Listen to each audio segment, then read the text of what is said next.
Barkada ni Jesus, may katuyuhan na maenganyar ang mga hobenes na maghiras kan sa endang eksperyensya sa pagtubod katoliko, asin ang mga naging biyaya kan mahal na Diyos na nagdaranin mahay na buhay sa pagiging barkada ni Jesus. Barkada ni Jesus, may katuyuhan na magpartisipar ang mga hobenes na maging parte kan evangelisasyon asin maging maray na tagahatod kan misyon din pagtubod sa komunidad. Barkada ni Jesus, kaiba si kabarkadang Kuya Mike Dado asin Ate Jenny Balyaran. Digdi sa DZGB. Always number one. Always at your service.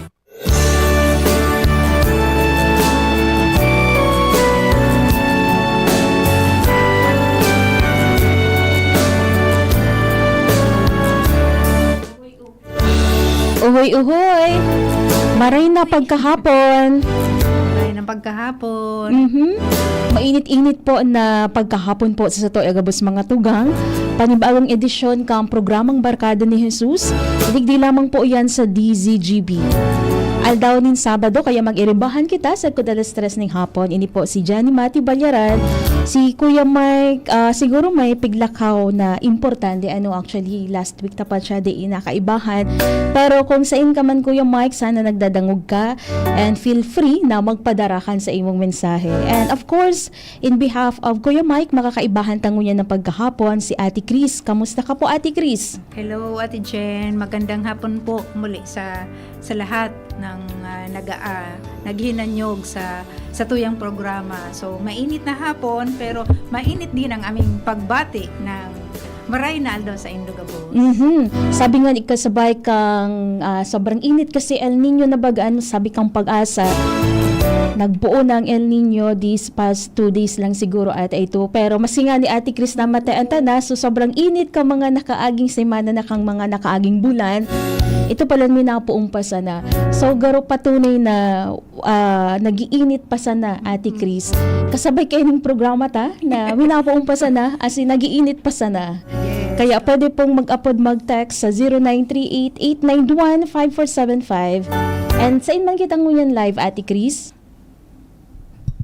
Okay, live po kita sa ito yung Facebook page via DZGB News Online and via YouTube channel. And kaibatangon niya na pagkahapon sa lado technical si Kuya Nems Flora sa IT, si Jerome Martinez asin ang mga pag-iribata, ang mga OJT from Sorsogon State University, si Dexter Amador and Roland Patula, okay? So ang sa tuyang, opo, tama. Ang sa tuyang hugot niya na pagkahapon, tradition is not outdated. Young people find beauty in it. Jesus says, I am the Alpha and the Omega, the beginning and the end. So ano ba ang piglalauman tango niya na pagkahapon, Ate Chris? Paano ini makakatabag na episode sa tuyang mga young people? Yeah, so napagaganda po ng ating pag-uusapan sa ngayon. Medyo nagtaga-tagalog ako, ang magiging guest po natin ay from Cagayan de Oro. So, ang magayunan po ang obheto kan sa tuyang topic mo niyan kasi gusto tang matabangan. No? We want to help more young people to appreciate the Catholic traditions. So even if yung mga Gen Z, mga new generation, to let them be aware that God is the same yesterday, today, and tomorrow. So, warang nagbabago sa pagkamuot ng Diyos. Siguro iba lang yung konteksto, but our topic today will open our eyes, our minds, and our hearts to the Catholic traditions and appreciate it. Tama ka dyan. And hello muna kay Juno Barameda Raposa and si Miss Jing Diaz and si Remart de Guzman. Alright, so sabi nga ni Ate Chris, magtatagalog muna tayo. So magandang araw mga kabarkada, welcome na naman sa ating programang puno ng inspirasyon, kwentuhan at panampalataya ang Barkada ni Jesus. Kaya naman sa panahon ngayon ng social media, sabi nga ni Ate Chris, artificial intelligence, viral trends at mabilis na pagbabago sa mundo, may isang tanong na mas madalas nating naririnig. Ano kaya yon, Ate Chris? Bakit kailangan pa nating gawin ang mga tradisyon ng simbahan? May mga nagsasabi pa nga na luma na raw ang mga ito. Sabi baga sa mga bagong henerasyon ngunyan, outdated, hindi na bagay sa mga kabataan. Yeah, Pero nakakatuwa dahil marami ring kabataan ngayon ang muling nadidiskubre ang kagandahan ng mga tradisyon ng simbahan. Ang pagdarasal ng rosaryo, pagsisimba, prosesyon, nobena, adorasyon at iba pang mga gawaing nagpapalalim ng pananampalataya. At ang mas nakakagulat, marami sa kanila ay Gen Z. Wow, kaya ngayong araw pag-uusapan natin kung bakit sa kabila ng modernong panahon, patuloy pa rin may ganda at kahalagahan ang mga tradisyong ipinasa ng ating mga ninuno sa pananampalataya. Sabi nga, ang mga tradisyon ay hindi lamang alaala ng nakaraan. Ito daw ay buhay na pamana ng pananampalataya na ipinapasa mula sa isang henerasyon tungo sa susunod. Medyo malalim yung Mukha nga. ating yung ating mga salita dito na ginamit, pero Yes. ito lang ay ibig sabihin lang nito ay yung ating faith ba na nung mga nakaraang panahon ay naipapasa sa makabagong henerasyon sa pamamagitan ng patuloy na pagtangkilik natin ng mga Catholic traditions. Yes, opo. Kaya naman, sabi ko nga ni Ipo kang kasubago, ang satuyang hugot ngunit na pagkahapon, tradition is not outdated, young people find beauty in it. I am the Alpha and the Omega, the beginning and the end. Okay, kaya naman, makakasama natin ngayon ang isang grupo na mga kabataang nagpapatunay na ang pananampalataya ay hindi naluluma. Sila daw Ate Jen, yung mga Gen Z Marias. Mhm. So, from the Archdiocese of Cagayan de Oro, naku, ang layo na ng ating nararating Ate Jen. Oo nga. Sila daw ay mga vloggers. Oo, talaga naman. So bilang mga Gen Z, maraming kabataan ang nahuhumaling sa mga bagong trends. Kaya naman, paano nagsimula ang pagmamahal? Kaya naman, alamin natin ngayong hapon, kamustahon ta daw Sinda? Kumusta ka? Uy, kumusta ka bilang barkada? Tres Marias.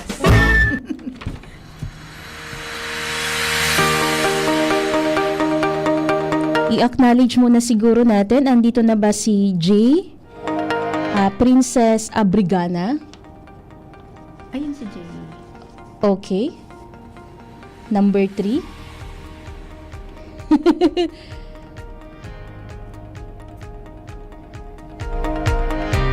Hindi ko maintindihan yung number 3. Tatlo lang ba sila?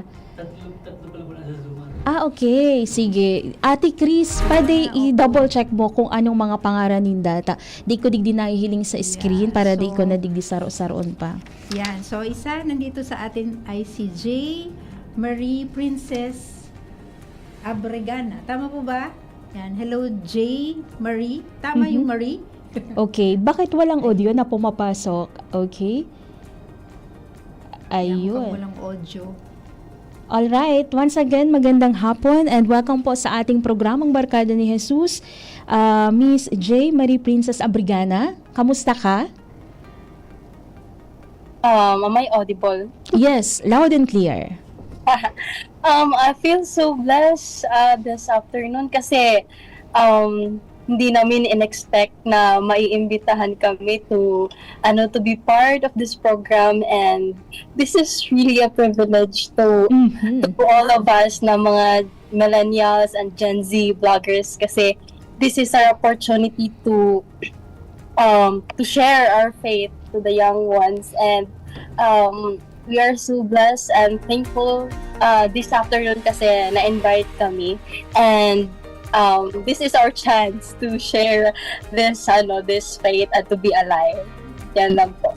Yes, and we're so happy also, Miss Princess na lang, kasi mukhang princess naman talaga to si Tatlo yung name niya. Opo, tatlo eh. Pero mas gusto ko yung princess. Okay lang ba sa'yo? Yes po yan. Okay na okay. Princess, ano yung pakiramdam na kasi ang mga vlogger baga usually we use social media via Facebook, YouTube, and other platforms aside sa radio. Anong pakiramdam mo na ngayon ang gamit mong platform is via radio? I feel like hindi ko po ma-explain, but this is like something new for me. Na Okay. wow, like parang ibang platform siya for me na wow, this is really a big opportunity na makakapag share kami ng good news to the young ones, especially right now the Gen Z na di thought na outdated na talaga yung tradition natin bilang mga Katoliko. And I think this is pinaka-effective na platform to spread the good news to the young ones, to the young people, especially the Gen Z right now na hindi na talaga sila masyadong active sa simbahan natin. Yes, tama ka dyan. So, once again, thank you so much and mabalikan ka ho natin. Ate Chris, go ahead. Ayan. So, nandito rin kasama natin si Aloysa Lavinia, tama? Ayan. So, pasensya na kasi talagang medyo malabo ang aking paningin. Aloysa. Ayan. Hello, Aloysa. Medyo mahina yung ating audio. Ayan. Medyo hindi audible yung audio natin. Barkadang Jerome. Okay. Siguro ma'am, Aloysa, may problem po yung naka-headphone ka pa or earphone. Hindi po pumapasok yung audio natin dito sa monitoring studio. Okay, sige. So habang inaayos ni Miss Aloysa ang kanyang audio, andito ba sa kabilang banda, Ate Chris? Yeah, nakasama din natin si Mona Mary. Tama? Tama ba yung pronunciation ka ng name? Unique, ano? Hello? Hello po, good afternoon. I'm Mona Mary po. Okay. Miss Mona Mary, taga saan ka po? And ano po ang iyong kinakaabalahan ngayon aside sa pag-vlog? Yes po, so I'm from Cagayan de Oro po. Kasama po ako nila Jay and Aloysa, and we are from the Feast CDO po. And currently, we are servants po sa the Feast in the Feast Music Ministry. Ay, wow. Wow. So, Ano ko pala sila? kasama mo sila? I was once Okay. nasa music ministry ng The Feast but in Santa Rosa, Laguna. Okay. Music ministry, si Miss Alona, right? Ibig sabihin, mahilig kang kumanta. Pwede bang humingi ng sample? Yes po, for God. Pero baka po tayo. Kahit konting line lang, okay lang ba?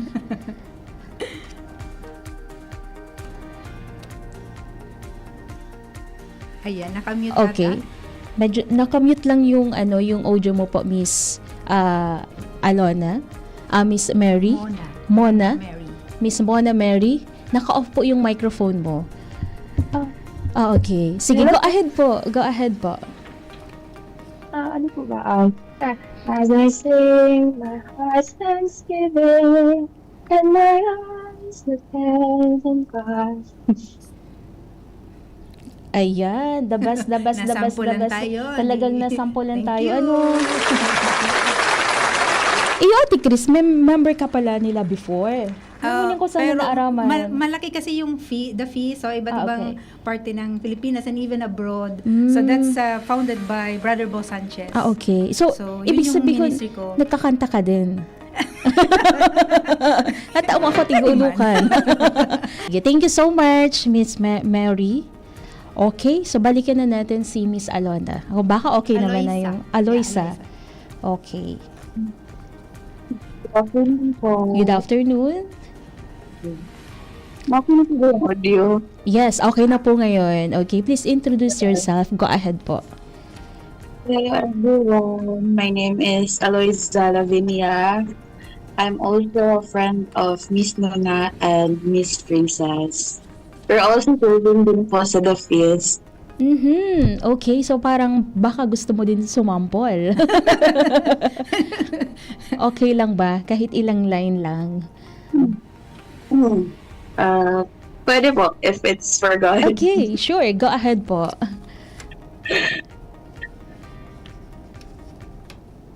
Ano ba? Kakantahin ba? Christ is my rock, my living hope. I stand on Him alone. Wow. Yun lang. Nako naman, the best. Thank you so much, Miss Aloysa. Syempre, hindi Oo. dapat natin palampasan si Miss Princess. Yeah. Kaya, Okay, kasi akala member din naging pala to pasensya. ng The Feast. Yeah. Okay, sige nga, go ahead. Miss Princess, naka-off lang yung microphone mo po. Okay?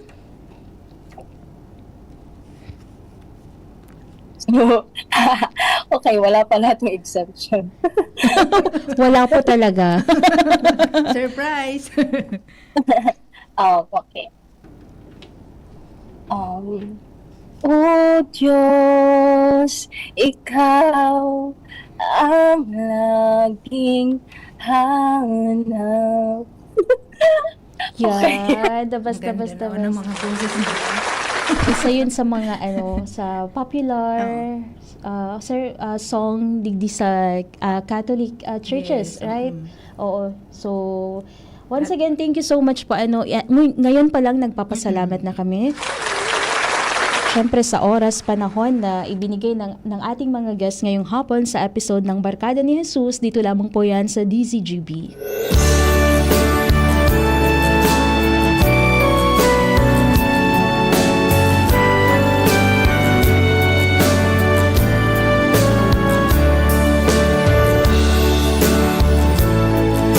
So bilang mga Gen Z, maraming kabataan ang nahuhumaling sa mga bagong trends. Kayo po na nagsimula ang inyong pagmamahal sa tradisyon, nagsimbahan, may tao o karanasan ba na naging inspirasyon nyo? Sige, balikan natin si Miss Aloysa. Barkadang Aloysa, go ahead po. So, hello po. Para sa akin po is actually, yung naka-inspire po talaga sa akin is si Jay, si Princess. Like, yung masasabi ko talaga is once na may kaibigan ka na magsimba kayo, Station of the Cross. Kami nung Holy Week is nag-Station of the Cross kami, tapos halos everyday nagsisimba, nagnanovena, ganun. Like, sa akin talaga is isa sa mga reason kung ba't nahumaling ulit ako. Because of friendship. Like, may kasama ako na maglakad towards my journey to Jesus. So, yun, at the same time, na-appreciate ko na gawin yung mga bagay na traditional na ginagawa ng church pag may friends kami, like, na yun Ayun. talaga ni nakapa-inspire sa akin at the same time if lahat naman kasi tayo may trends talaga magiging lukewarm yung faith ulit, like we would question the Lord, ba't hindi kita ma-feel? But then pinag-pray ko din po kasi na I will be surrounded with a good set of people.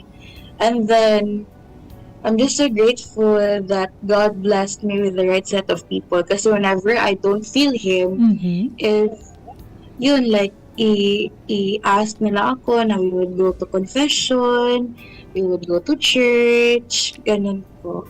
Ayun, so sinasabi mo, Miss Aloysa, na malaking bagay yung ibang tao or yung naging inspirasyon mo na tao para ipagpatuloy ang tradisyon na nakaugalian mo sa simbahan? Opo. Ayun, okay. So, ano ang unang Catholic tradition na tumatak talaga sa iyong puso kung may naaalala ka? For me po is yung pag-grocery. Pag-grocery. Okay. So, talagang para sa'yo, yun talaga yung tradisyon na hindi dapat mawala.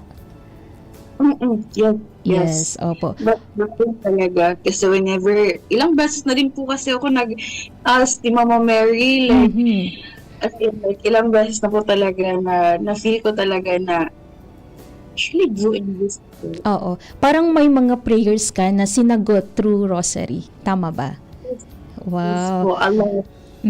Pero nung nagtitake po ako ng pre-boards, like, as in like while I'm answering my drills for examination, I always carry my rosary with me. Mhm. Always ko talaga sinasabi na, Mama Mary, please, tulungan niyo po ako na magsagot. Tas, I don't know, like yung wisdom na parang napapasabi ako na hindi ko to pinag-aralan, pero feel ko ito yung sagot.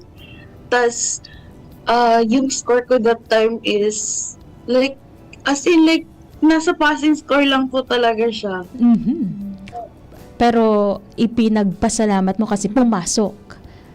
Yes po. Wow. So yun talaga yung sabi nga, miracle. 'Di ba, Ate Chris? Yes. Sa Mhm. maraming nabibless Mhm. si Mama Mary, yung sa devotion ng Rosary. Yes. Okay. So thank you so much, Barkadang Aloysa. Babalikan ka ho namin. How about si Barkadang Princess? Hello po. Okay, hello. Barkadang Princess, may naalala ka ba na tao na nagbigay sa'yo ng inspirasyon para ipagpaduloy ang tradisyon ng Katolikong simbahan? Siguro one thing is yung lulo ko is really religious talaga sila. Mhm. I mean, mga ninuno namin. And it's just that hindi po naka-align sa tamang katuruan ng simbahan Katoliko. Okay. And they are very religious but parang hindi po nag-align yung tamang turo sa simbahan. So, nag-self-seeking talaga ako, like parang may mali sa pananampalataya ng mga lolo't lola ko. So, ayun, nag-research talaga ako, like through the history Mhm. and like naging kasi ako noon, naging Protestant. Ayun. And naging born again sa side ng mama ko. So Mhm. I never thought na dadating ako sa puntong ito na magiging ganito ko ka-devoted na Gen Z Catholic, because before yung parents ko is they are not really that committed, or hindi sila palaging nagsisimba talaga. And kami naman, as hindi talaga naturuan, so we usually sumasama na lang kami sa side ng mama ko, which is dun talaga kami lumaki na lang. But I was born Catholic, but I was raised Protestant. So, ayun, parang hindi talaga nagbibigay ng fulfillment yung other side. So, I really need to seek more and deeper, na kailangan ko mag-dig deeper sa faith ko. And then, here comes, naging suicidal ako. Mhm. Okay. Dumating sa point na naging suicidal ako, and I really choose to maging serious sa faith ko. So, ayun, it's really hard at the first kasi whenever I tried na maging serious sa faith ko as Catholic, like bumalik sa Catholic, maging revert, it's hard for me kasi dumating pa nga sa point na pumasok ako ng simbahan na parang nasusuka. Mhm. I really don't know kasi I don't practice confession before. Okay. So, like, every time na magsisimba ako, nasusuka ako, hindi ko alam na mayroon siguro akong mga generational curses ba yun na nakaka-apekto sa akin. Kasi, di ko alam, nasusuka ako, nahihilo ako, to the point na hindi na lang ako nagsisimba. Hindi talaga ako nag-give up sa faith ko. Nagsimula no pandemic, naging serious talaga ako, like every time I fail, every time na feel like I'm tired seeking all of this. So, kumapit talaga ako. Tapos, after nung naging active na ako sa simbahan, yung youth group kasi yung pinaka-helpful for me. Mhm. So, I thought na, pag ako lang, kaya ko. Hindi pala. We really need a community. Okay. Catholic community we're in, doon tayo mag-grow. So, it's Mhm. really a big help for me, yung community, yung youth groups ko. Kasi, no man is an island. Tama. Hindi ka Opo. pwedeng mag-isa ka lang sa faith mo. So, years, I thought na dapat ako lang, hindi pala. Pero nung naging involved na ako sa church, sa mga youth group, yung mga nagsumasali na ako ng mga youth camp. So, that is really a big help for me na maging active again sa faith ko. Not until pinasok ko na yung pagbablog, Mhm. yung vlogging. Okay. So, gumagawa na ako ng mga Catholic content and it really a big help kasi through my Catholic contents, it helped me a lot talaga na Mhm. nag-help siya sa akin na ma-remind ako araw-araw na I should practice what I preach. So, it really helped me a lot to Mhm. continue my faith. Okay. So, Miss Princess, from the score of 1 to 10, paano mo masasabi mo ba na talagang naituwid mo na yung maling paraan ng pananampalataya ng lolo at lola mo or the family mo po? If I would rate that one, siguro 7. 7. Kasi- Yes. Opo, 7/10 Mhm. kasi yung lulo ko patay na po siya. But Mhm. yung papa ko, they really practice Okay. yung occultism. They still practice that one. But Mhm. kung ma-rate ko naman siya, yung nagsiseminar na kasi ako sa mga deliverance, Okay. really important. So every time na may natutunan ako, sinishare ko talaga siya sa family ko. So Mhm. like every time na meron itong family ko, meron silang mga pamahiin, yung mga yung mga hindi dapat ginagawa as Catholics. So ini-orient ko sila, ito hindi dapat natin pong gawin. So along the way, na-realize ko, mayroon talagang growth sa family ko, mayroon talagang improvement. Alam na nila yung bawal at hindi bawal. Mhm. Okay. So, ang kinagandahan talaga, Ate Chris, is hindi sumuko si Barkalang Princess. And talagang na-involve siya sa community kung saan mas mag-grow pa ang kanyang faith, right? Yes. Saka maganda yung influence ng good company. Mhm. Tama. Ayun sa Opo. simbahan. Doon ka talaga mag-grow at malalaman Yes. mo, hindi ka pala nag-iisa. Mhm. You have Tama. your companion Yes. on your journey to Mhm. deepen your faith. Oo. So, that's why malaking bagay na nai-involve kayo sa, lalo na sa youth organizations ng simbahan na meron tayo, di ba? So, thank you so much, Barkadang Princess. Babalikan ka ho namin. How about si Barkadang Mary? Go ahead po. Hello po, good afternoon. Mhm. Good afternoon, Barkadang Mary. Ikaw ba, meron ka bang isang tao na naging inspirasyon para ipagpatuloy ang iyong tradisyon? Yes po, and it was my sister. Mhm. Okay. So, yung mamatay po yung parents namin,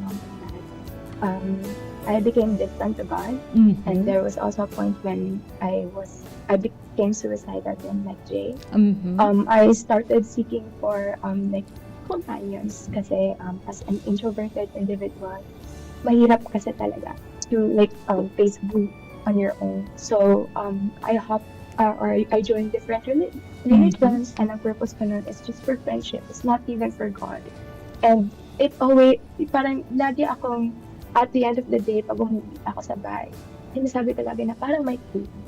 And then, when my sister came home sa ibang bansa, she started serving the church and kami kasi na family is, yes, we pray, but we're not really that religious. We don't go to church every Sunday. But I saw the change sa sister ko nung she started serving. Mhm. She started doing confessions, and ayun, nakita niya kasi na I was very parang isolated, so she invited me to join a Catholic group. And I joined, actually nahikayat na ako kasi it's about singing and I love music. So sabi ko, Yes. itry ko nga. Mhm. And then after nun, wala, parang ang magical lang kasi I became part of a big family. Mhm. Okay. After noon, may mga life groups where we share like life stories with each other. And actually, I was hesitant pa nga kasi I'm actually older than most of the members of that group. But the Gen Z people, they really taught me a lot. And they hugged me and made me part of the family. So, ayun, my sister and brought me to church, and the friendships, all the friends that I parang made in there kept me go. Okay, ang ganda ng story ni Mary. So, Mary, yung attitude mo before na pagiging introvert, sa tingin mo ba ngayon nabawasan na talaga siya? Kasi marami nang nanonood sa'yo, may nakakakita na ng talent mo, and you continue sharing what you can share para maipagpatuloy ang faith na gusto mong ibahagi sa mga kabataan. Yes po, sobrang laki po talaga ng change kasi dati I feel so awkward sharing my life story to people. But now, parang, I don't know, siguro by the grace of God din, nagiging way po niya para to also make other people learn through my story, and sa end ko naman, let me learn from theirs. Ayun. So, Wow, so the best. So talagang napakaganda ng sharing ng ating mga bisita ngayong hapon. Yes. Ang grace ni God that's Tama. working on them individually. Yes, okay. Kaya naman, mas dagdagan pa natin ang kanilang sharing. Modelo mo, modelo ko. Ano ang natutunan nyo sa Rosario, Novena, pagpuprosesyon o iba pang debosyon na pwede nyo pang i-share? And of course, natulungan ba talaga kayo sa faith journey? Sige, balikan natin si Barkadang Princess. Hello. So, Rosary really, it's a big impact talaga. Kasi without the Rosary, di ko alam kung kinakaya ko ba to, yung faith ko. Opo. 22 years old. Okay. Parang, without the help of Mama Mary, it's hard for me na magpatuloy sa faith. Especially, my family before is not practicing the faith. They are practicing the opposite way na hindi naman pala dapat. So, Rosary, yung gabi-gabi kong pag-rosaryo, hindi lang siya naka-help sa family ko, but also sa personal relationship ko kay Lord. Kasi, makaka-testify talaga ako kasi hindi talaga ako kung nasan ako ngayon, hindi ako makakarating dito. Opo. If without the help of an intercession of the Mother Mary. And the more I devote myself to Mother Mary, the more talaga mas naiintindihan yung beauty ng Catholic faith. The more ko din mas nadidevelop yung personal na relationship ko kay Lord. And nung naging active na ako sa pagproposisyon, yun. Hindi kasi ako ganun ka-active before, and I hate that one. Parang hindi ako sumasali, hindi ako... Bakit? Anong rason? Madali ka mapagod? Hindi naman. Yes. Yes, and also hindi talaga siya tinuro sa amin ng mga okay. kapatid. So, like, sabi ko, na-realize ko ngayon, kaya pala hindi ako interested kasi hindi talaga kami kahit busy katikisin, hindi talaga kami naturuan ng mga magulang ko, sabi ko. So, kailangan ko mag-self-seeking para makita yung katotohanan. And nung nag-proposition, sabi ko, wow, ang ganda naman pala nito, no? Like, nakaka-help talaga siya sa faith. Like, ma-develop siya pag you are really engaging, you are practicing kung ano talaga yung faith mo, hindi lang pini-preach. You really have to be involved in the church. You really have to engage with the youth. Yes. You really have to share your faith to others. Ayun. And pagdidibusyon talaga sa Rosario, it is really very recommended talaga. Siguro hindi naman siya inaano ng church, but it really help a lot if you devote yourself to the Mother Mary, if you want to get closer or if you want a deeper relationship with Jesus.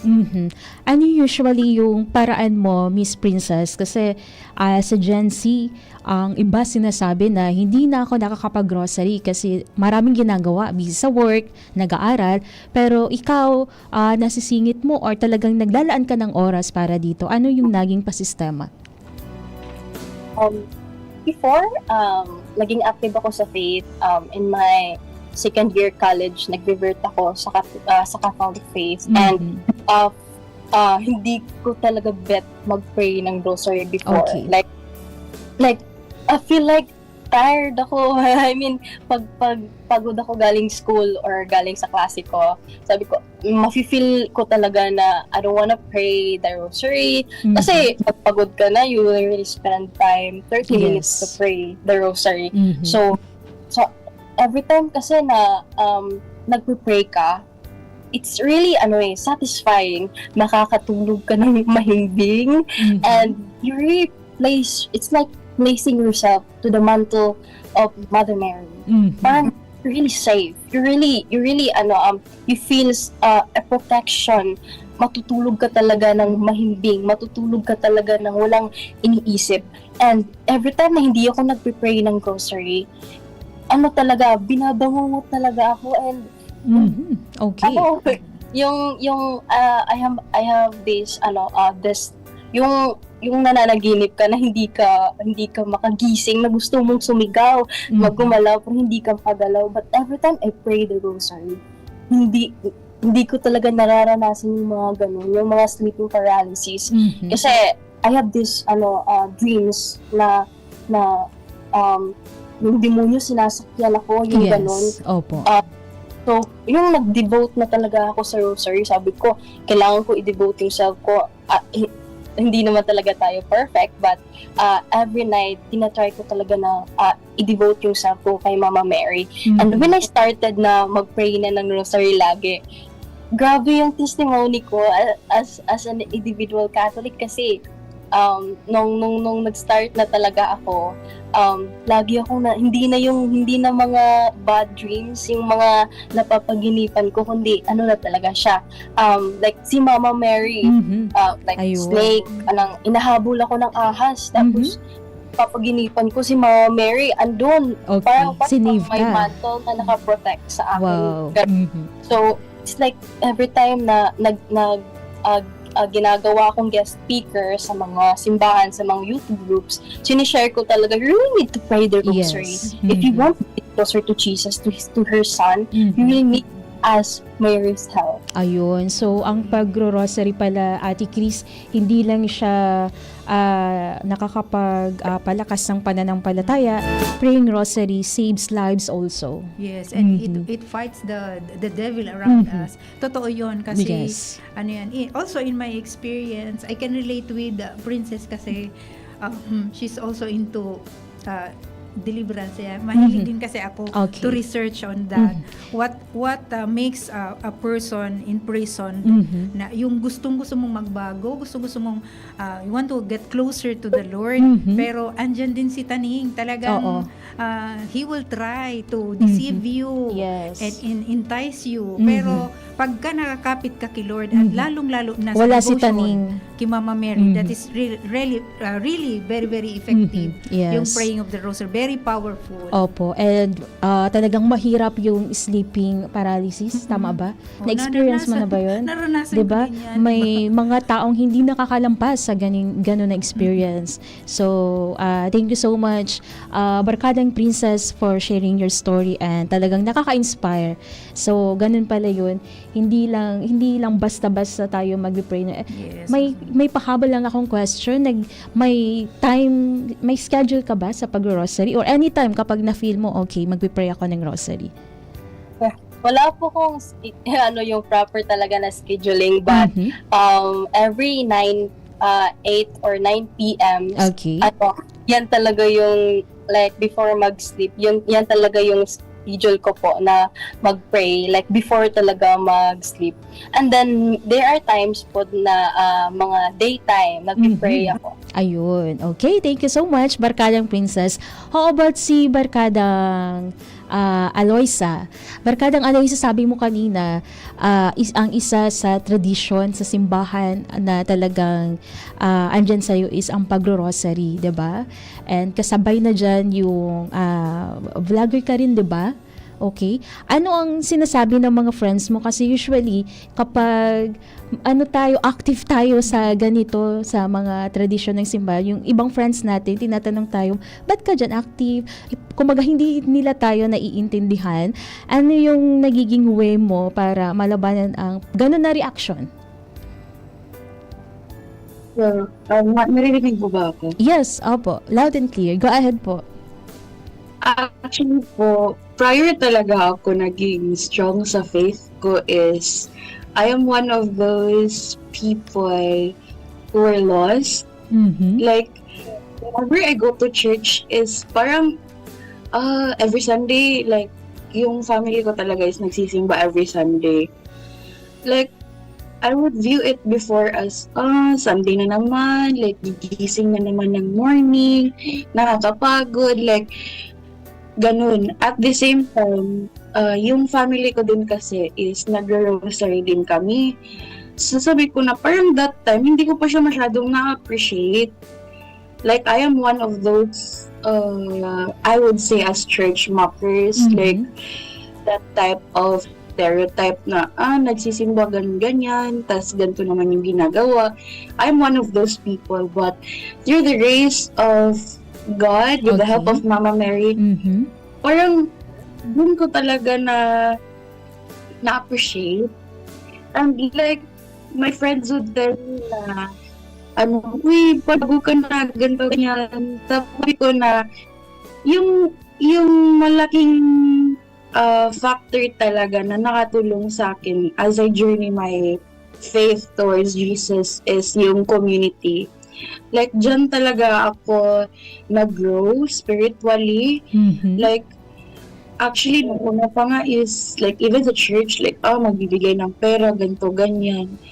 Tapos, gagamitin na naman sa corruption or whatsoever. Pero, like, after I encounter myself with Jesus is parang, na-realize ko na, nababless din pala ako. Like, hindi, mahirap siyang i-explain kasi nararamdaman siya. Mhm. So, yun, like, sinasabi ko sa friends ko na,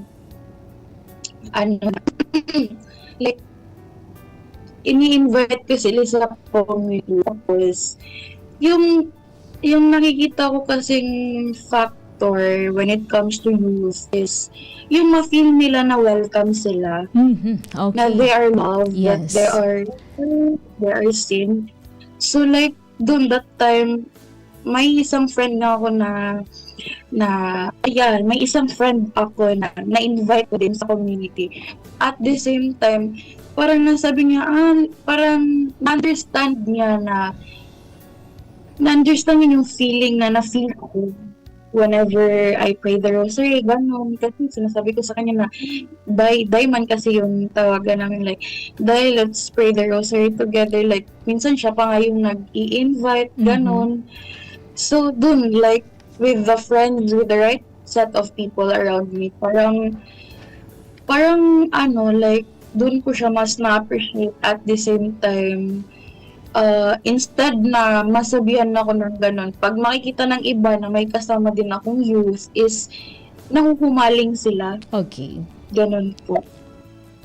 Ayun. So, kumbaga si Barkadang Aloysa, isa siya sa nagiging instrument para yung mga youth lumapit. Lumapit sa simbahan, maging active. Kasi ikaw yung napalayo. Mhm, tama. So, ang ganda din kasi kumbaga, yung experience ni Barkadang Aloysa na sa pagro-rosary, yung nare-receive niyang grace, i-share niya din sa iba. Ibinabahagi niya talaga ito. And we're happy for that, Barkadang Aloysa. Okay, so babalikan ka ho namin later. We have also Barkadang Mary. Ayun. Barkadang Mary, sa'yo ba, dahil active ka sa wala ba sa'yo nagsasabi, uy, magmamadre ata to? Wala ba? Papasok ka sa bukasyon, wala ba sa'yong nagsasabi na? Mary. Mary. Okay, Barkadang Mary. Ano po? So, about po dyan, actually, dati po, part po ako ng isang organization na parang single blessedness. Mhm, na, yes. yeah, so, I'm already, like, dun na po ako sa part na magde-decide na po to Oh, write yes, sa opo. and then, di ba papadala yung permission and all. But, syempre, as Catholics, we're given din naman a choice na Mhm. di naman like equal lang din naman lahat, right? If you choose to be single, to serve the Lord, and if you choose to get married, and you can serve naman the Lord. Kahit anong Yes. sakit. Tama. Barkadang Mary, kapag sinasabihan ka ba ng ganun, hindi ka naman nahihiya? Or wala dapat na ikahiya? Wala naman po. Wala talaga. Kasi ang focus ko naman is not the people eh. Ang Yes. focus ko po is my faith Mhm. kay God. Ayun. So, pagka centered ka po kay God, wala pong dapat kahiya. Kasi wala naman po talagang Ayun. So, dapat gayahin natin si Barkadang Mary, 'di ba? Kasi ang iba, kapag nasabihan ng gano'n, nagdadalawang isip na tuloy, 'di ba? Barkadang Chris, nahihiya na tuloy.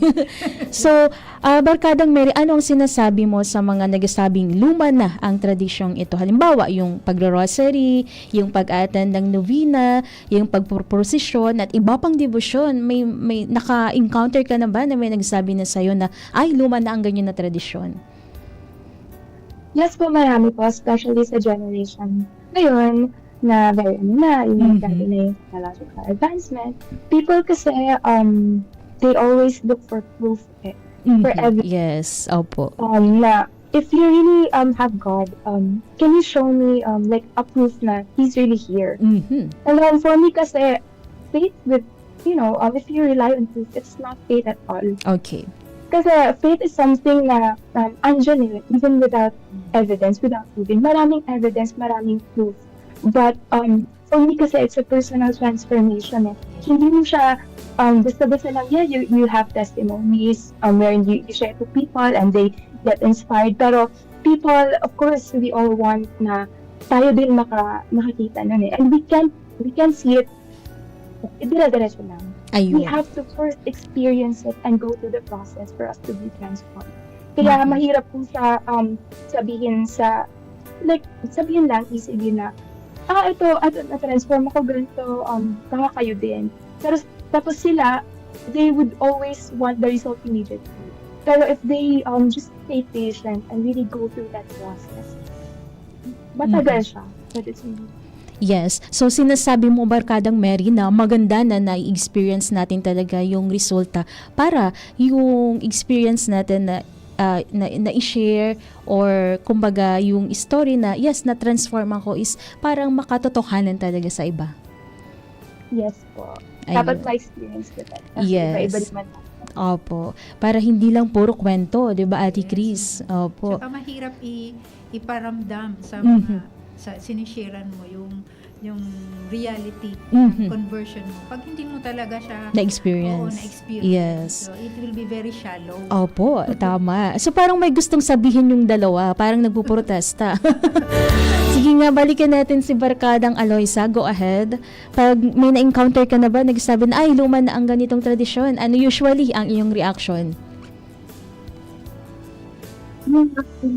That time is parang I'll just let them be kasi Mhm.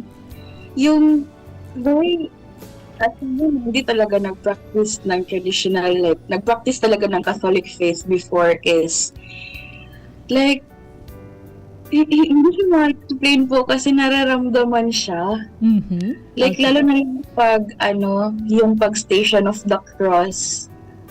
Like, yung matatestify ko talaga that time is, short na testimony that time is, if you would really devote yourself, like, if you would really put yourself, if you would really put God first before anything else, then everything else will follow po. Mhm. Kasi that time, I was still reviewing for my pre-boards. Tapos yung pre-boards kasi po namin is, pag hindi ka makapasa ng, hindi mo siya may pasa, is hindi ka gagraduate. Mhm. Opo. Tapos sabi ko that time, binigyan kami ng 1 week, and that 1 week is the Holy Week. Mhm.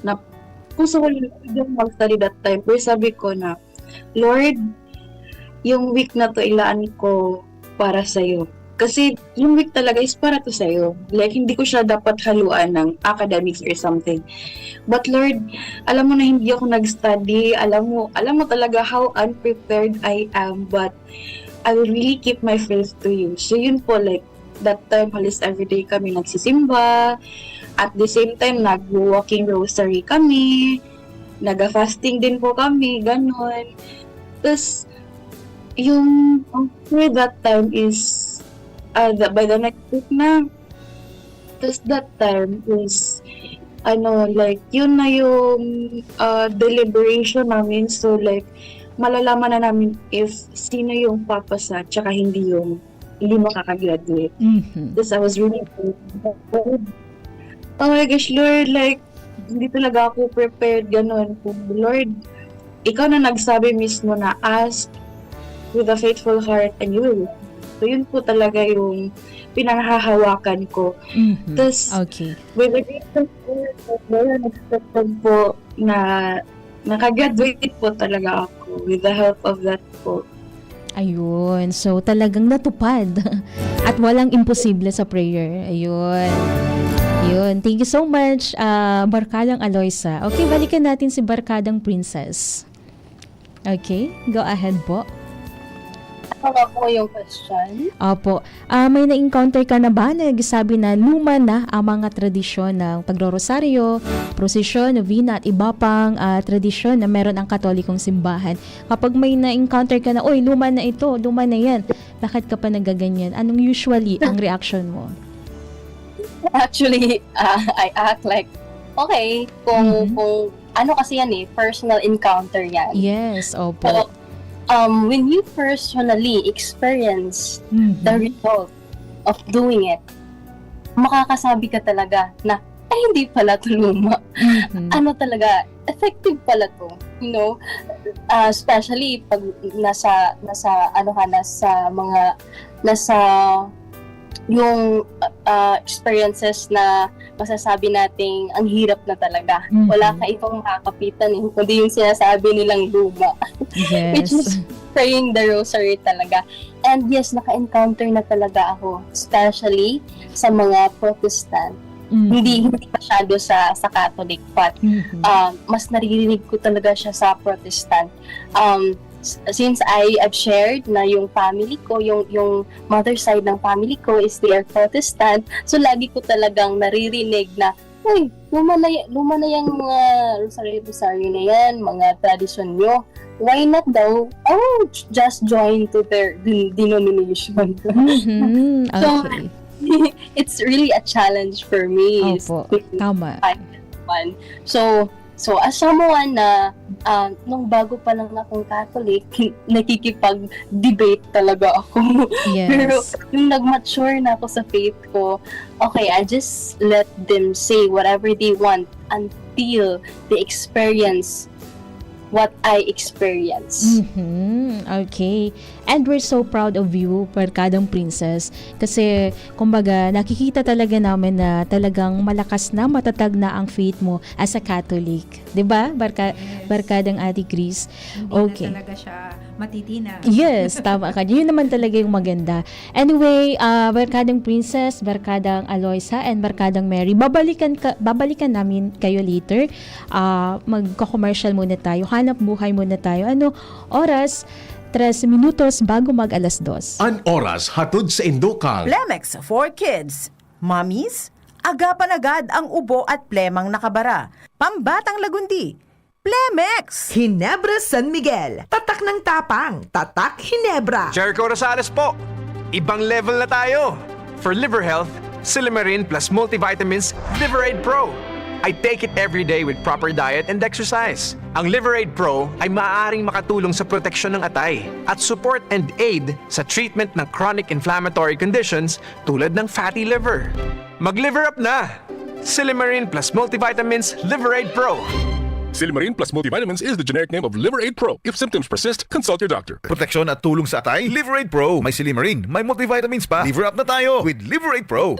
Abangan sa Radyo DZGB ang programang Usapang Consumer at Negosyo. Programang magtataonin kasimbagan sa saindong mga kahapotan tungkol sa pagninegosyo. Magdadara nin kadagdagang impormasyon mapadapit sa mga diretsyon nin mga konsumidor. Asin mga giya kung paano maging mga mga responsableng parabakan. Usapang consumer at negosyo, matauning pagnigbig sa mga matrayumpong negosyante asin sa mga establishmento di negosyo na may marhayin na kontribusyon sa komunidad. Usapang consumer at negosyo. Madadangog na kada primero Biyernes kan bulan, alas 11 sagkod alas 12 minuto. Ihahatod sa Indo kan Department of Trade and Industry Regional Office 5. Usapang consumer at negosyo. Abangan! Kung ikaw ay edad 50 pataas katulad ko, may mataas na ang risk ng panlalabo ng paningin. Mas challenging ang pang-araw-araw na gawain tulad ng pagbabasa, pagsusulat, at pagmamaneho. Ang Optin ay may lutin na maaari makatulong sa kalusugan ng mata, nilalabanan ang epekto ng glaucoma, macular degeneration at katarata. Kitang-kita ang kalusugan. Mabibili ang Optin sa mga pangunahing butika nationwide. Mahalagang paalala, ang Optin ay hindi gamot at hindi dapat gamitin panggamot sa anumang uri ng sakit. Attention! Attention! Mga paraantabay, may marhay na bareta. Ang DZGB nasa cellphone na! Yes po! Madadangog na ang DZGB sa saindong mga cellphone. Sa katuyuhan na mas lalo kamong mapagsilbihan asin dagdag na konbinyensya sa saindo gabos, ang DZGB pwede nang ma-access sa paagi kan sa indong cellphone. I-download lang sa saindong mga Android phone ang DZGB app sa paagi kang Google Play Store asin Apple App Store asin hanapo ng DZGB Live. I-install sa saindong gadget asin malinig nindong madadangog ang DZGB. Libre po ini. DZGB. Number 1 na, may Facebook Live pa. Ngunyan, may DZGB Live app na. O, ano pang pigahalat nindong mga paraan tabay? Download na! Ubo ng anak? Nakababahala? Baka plema. Para dyan, Plemex for Kids ang pambato ko. Ang Plemex for Kids ay gawa sa lagundi. Tinutunaw at pinalalabas ang plema. Ginhawa para sa bata, peace of mind para kay mommy. Camille Prats Yambao po, nagfi-flex for Plemex. Ang batang lagundi, Plemex! Vitex Segundo L is the generic name of Plemex for kids. If symptoms persist, consult your doctor. Mamis, agapan agad ang ubo at plemang nakabara. Pambatang lagundi, Plemex! Tuhod, siko, baywang, aray! Paglaging pasan ang sakit sa kasukasuan, sign na yan ng arthritis o joint deterioration. Karaniwan kapag nagkakaedad na, kailangan ng tibay at ginhawang makakapitan. Kaya ng artrisin yan. May undenatured type 2 collagen at methylsulfonyl methane na maaaring makatulong protektahan ang kalusugan ng kasukasuan. Make the right move. Uminom ng artrisin araw-araw. Mabibili ang artrisin sa mga leading drugstores nationwide. Mahalagang paalala, ang artrisin ay hindi gamot at hindi maaaring gamitin panggamot sa anumang uri ng sakit. An oras hatod sa Indokang. Plemex for Kids. Mamis, agapan agad ang ubo at plemang nakabara. Pambatang lagundi, Plemex!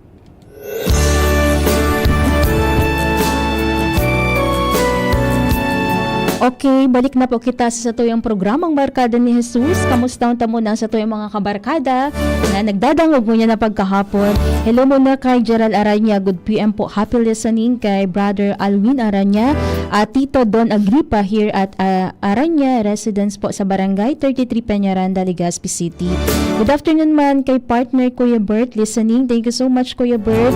Good vibes. Ayun, nagbabiyahe siya. So, ingat-ingat dyan sa road. Siring man sa ibaba po na nagbabiyahe ngunyan. Okay, so sabi naman ni Alice Ale, beautiful ladies like Mama Mary. Ayun, si Rica Rodriguez also watching. Jing M. Diaz, their smiles penetrate listeners like me. Ayun, so andyan ba yung mga bisita natin? Nakikinig ba sila? Sabi naman ni Jing M. Diaz, wow, ang ganda nilang lahat. The grace of God flows in them. So inspiring words. Sabi naman ni Stephanie Cesar Dabalos, hello po, watching from Moncayo, Davao de Oro. Excited to listen and watch these young people share about this hugot title. And ayun, sa iba pa po, Ronlyn Anyon Ihambre and si Zoe Ramery. Ayan, iba pa po na nagdadangog as naghihiling sa satuyang programang Barkada ni Jesus. So okay, dangugunta muna, pakinggan muna natin ang sharing ni Ate Chris dito sa ating segment, Scripture Reading and Reflection. Okay, go ahead Ate Chris. Ayan, so since ang hugot natin ay napapaloob doon yung sinasabi natin na si Lord ang beginning and the end, ang Alpha at ang Omega. So ang ating scripture reflection sa ngayon ay base o galing sa Book of Revelation. So alam kong familiar kayo dito, Revelation 22, chapter 22 verse 13. Sabi dito, I am the Alpha and the Omega, the first and the last, the beginning and the end. So malinaw na sinasabi ni Lord na siya talaga ito, hindi nagbabago. Okay? So sa talatang ito, ipinakikilala ni Jesus ang kanyang sarili bilang Alpha at Omega or beginning and end. Ibig sabihin, siya ang simula at wakas ng lahat. Bago pa man tayo isinilang, naroon na ang Diyos. At kahit magbago ang panahon, teknolohiya at kultura, hindi nagbabago ang Diyos. Ito ang dahilan kung bakit mahalaga ang mga tradisyon ng simbahan. Hindi dahil ginagawa lang natin sila dahil nakasanayan o it was passed on to us by our parents, our mga ninuno, kundi dahil tinutulungan nila tayong manatiling konektado sa Diyos na hindi nagbabago. So itong ating gospel, itong ating scripture na Revelation is also connected so dun sa sinasabi ni St. Paul. So meron tayo ditong supporting scripture from the letter of St. Paul to the Thessalonians, chapter 2 verse 15. Sabi dito, so then, brothers and sisters, stand firm and hold fast to the teachings we pass on to you, whether by word or mouth or by letter. At isa pa, yung galing sa Corinthians chapter 11 verse 2, sabi ni St. Paul, I praise you for remembering me in everything and for holding to the traditions exactly as I passed them on to you. So kay St. Paul pa lang, he was already mentioning about the traditions and it was being passed on. So dito sa dalawang supporting scripture nito from Thessalonians, sabi dito ni St. Paul, he was encouraging the believers to stand firm and hold fast to the teachings that were passed on to them, whether through preaching or letters. So likewise, sa 1 Corinthians 11 verse 2, he praises the community for faithfully preserving the traditions they receive. These passages reminds us that the Christian faith was never meant to be reinvented by every generation, but lovingly handed on from one generation to the next. This beautifully connects us to the main scripture, which is in Revelation, when Jesus declares, I am the Alpha and the Omega, the first and the last, the beginning and the end. The traditions of the church endure not because they are old customs, but because they keep us connected to the same Jesus who was worshipped by the apostles, the saints, our grandparents, and now by us today. Times may change, cultures may change, and generation may change, but Christ remains the same. He is the Alpha and the Omega, and through sacred tradition, the church continues to pass on the unchanging truth and love of Christ so that every generation, including the Gen Zs, may encounter the same Lord who guides, strengthens, and saves. So in short, tradition is not about living in the past. It is about remaining connected to the eternal Christ who is present in every age and in every generation. Thank you, Ate Chris, sa magayonan mong scripture reading and reflection. Ako laon na agyata sa tuya ang gamiton ta ang mga manlain-lain na platforms, social media sa pagheras, pagpapalakop kang mga tataramon kang mahal na Diyos. And hapon ta dawaan sa tuya mga bisita. Sige, balikan natin ang ating mga bisita ngayong hapon. Bilang mga vloggers, 'di ba, Ate Chris?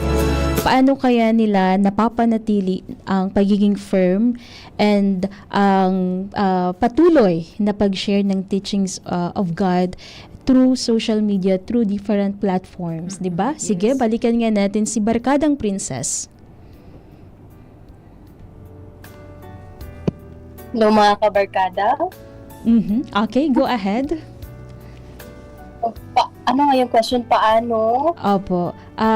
Paano napapanatiling firm? Paano mas napapanatiling ng mga vloggers kagaya nyo po na using different platforms, mas maganda ang na-share natin sa ating public based po kung napakinggan natin yung scripture and reflection ni Ate Chris. Sabi dito, brothers and sisters, stand firm and hold fast to the teachings we pass on to you, whether by word of mouth or by letter. So as a vloggers, as a young people, paano natin napapanatili na okay, mas marami ang ma-engage na young people na tao using our talents?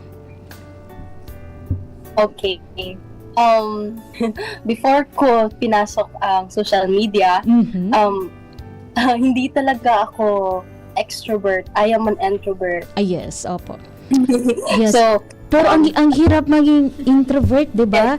Kasi ako actually introvert din ako, Ate Chris, and mga kabarkada, kasi tayo baga ng mga introvert, ayaw natin na maraming nakakakita, maraming nakikinig, and usually mas gusto nating mag-isa, 'di ba? Pero andito tayo na maraming nanonood, may mga nakikinig. Paano ka nag-adjust? Along the way, it's been 3 years of being a Catholic influencer. Yes. And so naging na talaga, parang meron na talagang nag-improve sa character ko. Parang hindi na siya masyadong ganun ka-introvert. So through social media, I really learned na okay, this platform is effective. So of course, I am not serving for myself, but I am serving for the Lord. Opo. Meron kasi akong quote sa sarili ko before. Sabi ko, Lord, kung wala nang magpapataas ng kamay para sa'yo, ako na lang. Ayun, wow. Nakakilabot naman yun, Ate Chris. So, isa talaga yan sa pinanindigan ko. Okay. Every time na tinatawag, hindi ko pa na-share, nag-mission din pala ako. So, hindi lang social media, pati na rin sa, pumupunta sa mga bundok. Ayun. And it's talaga for me na, pasukin ko kaya itong social media. Kasi yung mga kabataan ngayon, dyan na sila active. Dyan yung, talaga, yung makakapag-evangelize tayo. Dyan na tayo effective na siya, mas marami na tayong ma-influence na mga kabataan. So, naging talaga siya sa akin, hindi siya madali for me at the first kasi introverted and it's hard for me na mapakita talaga sa camera. And along the way, God give me strength na ipagpatuloy. Kasi every time nagpo-post ako, meron namang nagme-message sa akin na ano daw po? Meron nagpapadala ng mga mensahe. Like, sister, I am very inspired sa'yo, ganon. Tapos, una nun, pinupromote ko talaga yung pagmamadre, ganon. Akala ko ako na yung magmamadre. Hindi naman natuloy. Hindi naman matutuloy, Barkadang Princess. Si Lord ang bahala. Yes, tama. Oo, naman po yung lahat. Pinupromote ko yung mga kabataan na na-appreciate yung beauty ng religious vocation. Tama. So, okay. Naging talaga siya. At saka nai-inspire naman ako every time na nag-preach ako, like, magmadre kayo, ang ganda, ganon.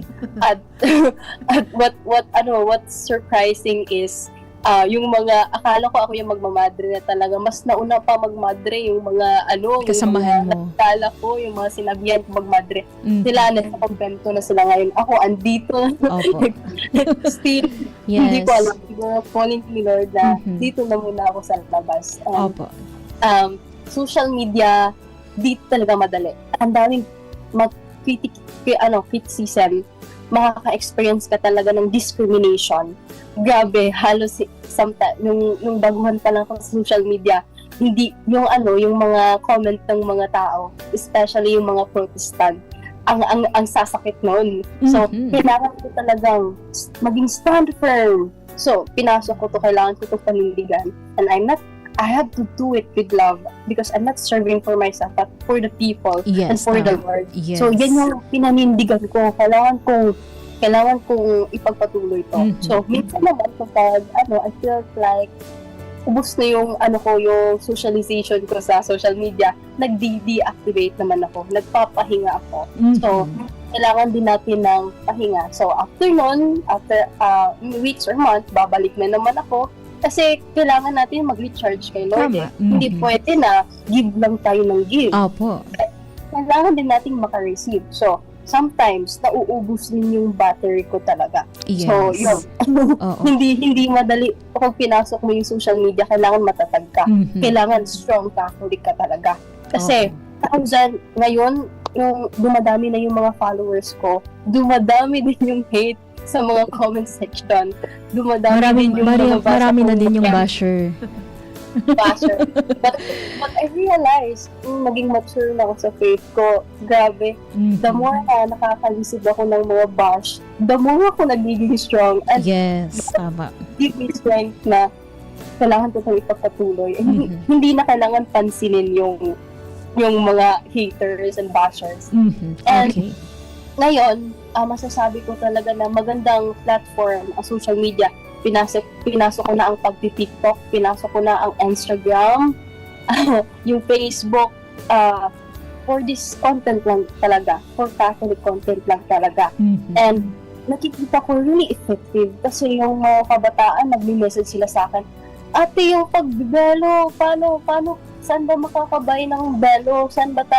Paano ba susuotin yung belo? Kailan ba susuotin to? So, mayroon na talagang result ng mga ginagawa ko sa social media. Marami ng mga nai-inspired sa iba't ibang bansa na rin, hindi lang sa Pilipinas. And I am so grateful na pinasok ko ang social media and pinasok ko siya not to gain any what I can gain, but para kay Lord talaga, for the glory of God. Yes.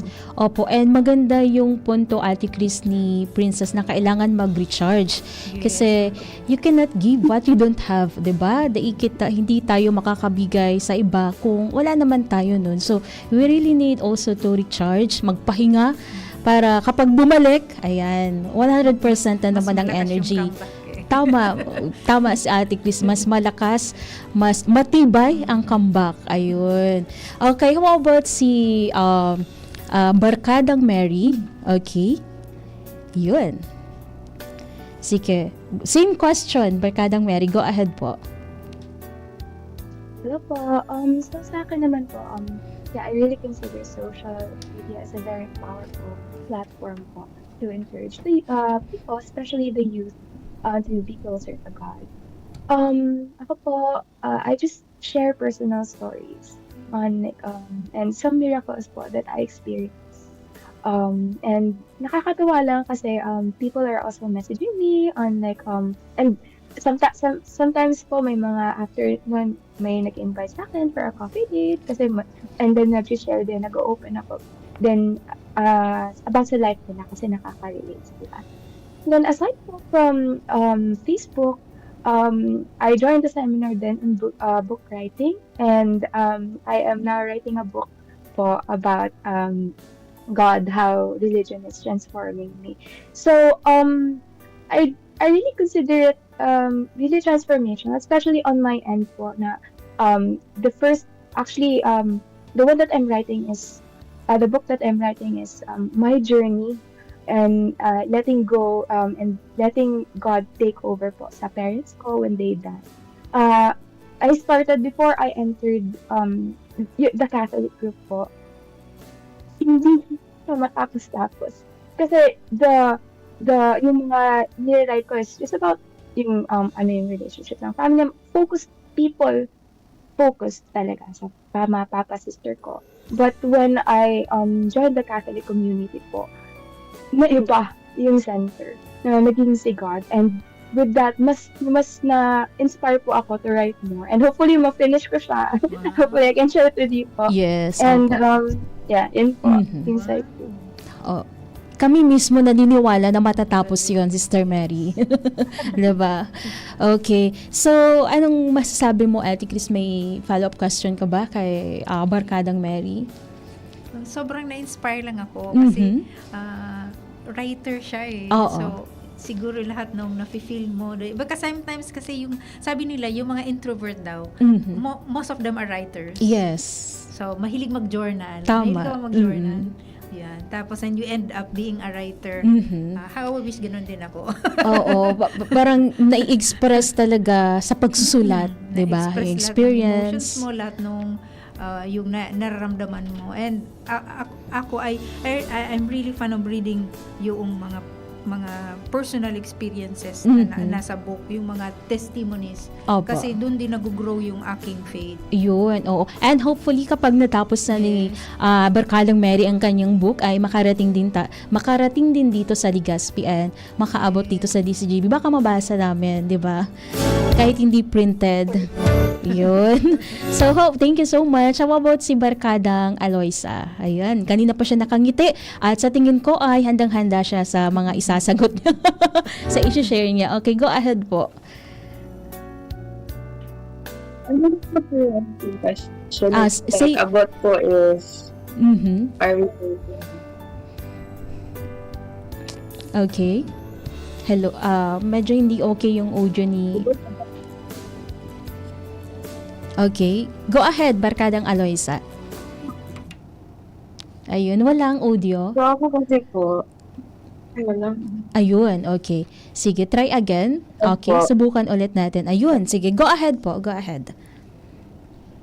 So, just like the other youth po is, a personal experience ko na lang yung isi-share ko. Just like any other youth, like, magkaka-jowa talaga tayo, di ba? So, ako po that is, nagka-jowa ako ng... Wow! Anong edad? Ha? Like, Muslim kasi. Muslim po siya. Okay. Sige. And then? And then po, that time pa is, hindi pa ako talaga nagiging, like, hindi pa ako talaga, parang nahihiya. Okay, nahihiya. Okay, so ipagpatuloy. Ako na i-pronounce, I was still lost that time po. So, the moment na nag-close ako sa yung parang hindi ko talaga yung love ni Jesus. Like, iba po talaga siya sa feeling. And which is, yun po, like, unfortunately, I decided to end the relationship kasi by the end of the day, I really desire na, like, magka-have na partner that we would pray the rosary together, we would go to church together, we would devote ourselves together, ganun po. And at the same time, parang yun talaga yung like yung tawag niya to, yung sinasabi ko po sa iba na like you should really pick the right partner po. Ganun, na magka-same kayo ng belief. Okay.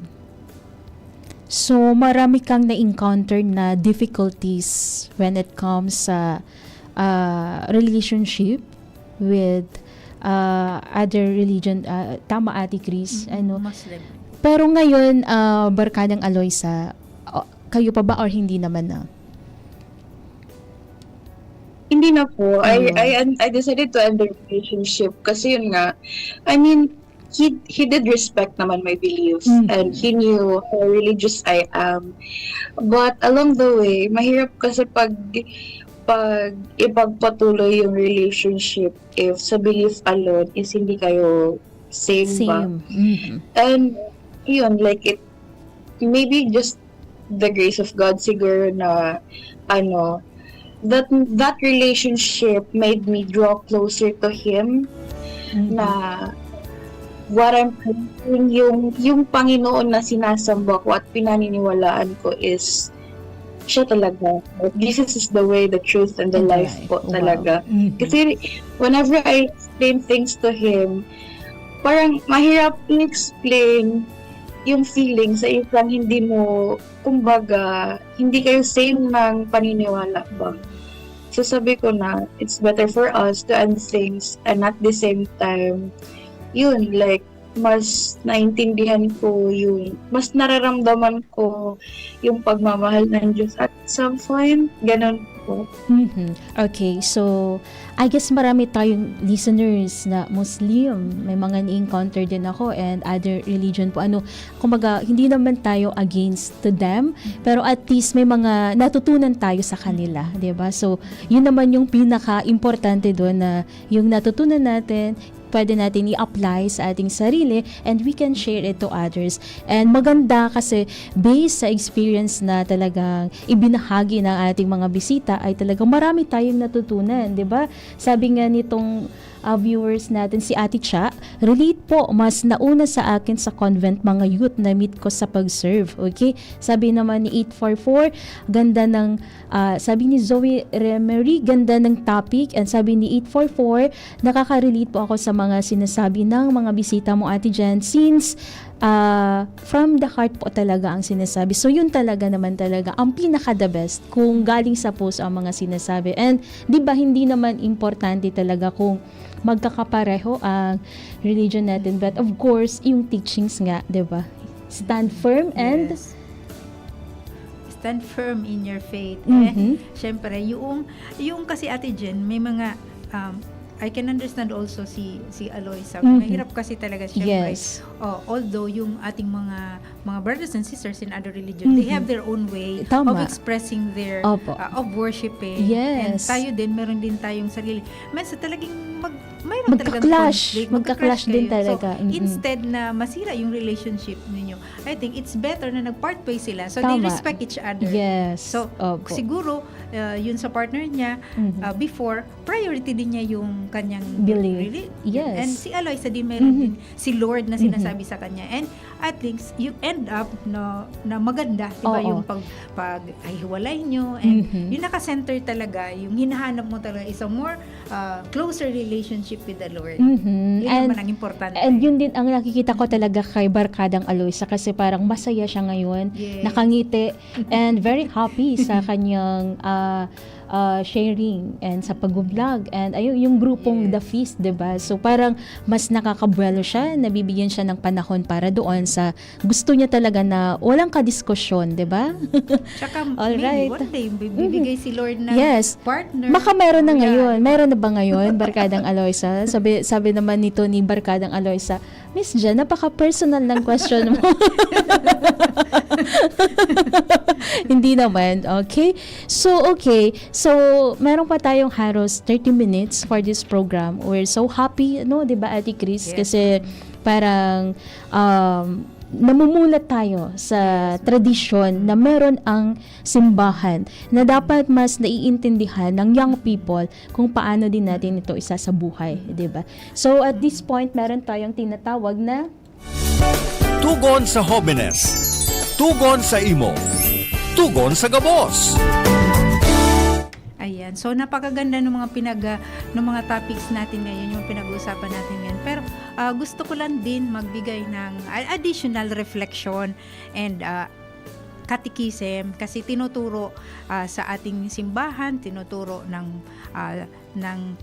catechism of the Catholic Church na mayroon tayong 3 depository of our faith, or tinatawag nating 3 pillars of our faith. At importante bilang Katoliko, alam natin ito.